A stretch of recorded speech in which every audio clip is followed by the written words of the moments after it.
నితిన్ నబీన్ ఎన్నికవడం శుభ పరిణామమని బీజేపీ నాయకులు కంబాల శ్రీనివాసరావు అన్నారు. తన ఎదుగుదలను ఓర్వలేక పలువురు దుష్ప్రచారం చేస్తున్నారని ఆవేదన వ్యక్తం చేశారు. బీజేపీలో సైనికుడిగా పనిచేస్తున్న ఆయన ఎలాంటి పదవులు ఆశించడం లేదని చెప్పారు. ఎవరికి ఏ పదవి ఇవ్వాలో బీజేపీ అధిష్టానమే చూసుకుంటుందని పేర్కొన్నారు. బీజేపీలో తనకు ఎలాంటి అసంతృప్తి లేదని స్పష్టం చేశారు. విశ్వ హిందూ ధర్మ పరిరక్షణ రామసేన అధ్యక్షుడిగా అలాగే భారతీయ జనతా పార్టీ నాయకులకు అందరికీ సుపరిచితులు.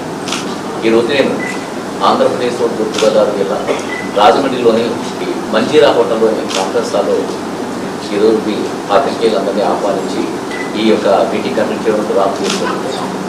ముందుగా ఎవరైతే ప్రింటెడ్ ఎలక్ట్రానిక్ మీడియా పత్రికా యాజమాన్యం ఎవరైతే ఉన్నారో వారికి, అలాగే కెమెరామ్యాన్స్, పాత్రికేయులకి, జర్నలిస్టులకి, కెమెరామ్యాన్కి, సాంకేతికులకి, అలాగే మీ సంస్థలకి నేను ప్రత్యేకమైన శుభాభినందనలు, శుభాకాంక్షలు తెలియజేస్తున్నాను. అలాగే నన్ను విశ్వ హిందూ ధర్మ పరిరక్షణ రామసేనలో ఉంటున్న కంబాల శ్రీనివాసరావు ఉంటున్న భారతీయ జనతా పార్టీకి ఆహ్వానించి నాకు వెన్నుదన్నుగా ఉంటూ నన్ను ప్రోత్సహిస్తున్న మా నాయకులు పురంధరేశ్వరి గారు, సోము వీర్రాజు గారు, మా రాష్ట్ర నాయకులు మాధవ్ గారు, టికెట్ విశ్వేశ్వరరావు, మా జిల్లా కాకినాడ రాష్ట్ర అధ్యక్షుడు విశ్వేశ్వరరావు గారు, రాజమండ్రి జిల్లా అధ్యక్షుడు టికె నాగేంద్ర గారికి కూడా ప్రత్యేకమైన ధన్యవాదాలు చెప్పుకుంటూ ఏదైతే ఈ పాత్రికేయుల సమావేశం చేస్తున్నానో ఏలూరు జిల్లా పశ్చిమ ఏజెన్సీ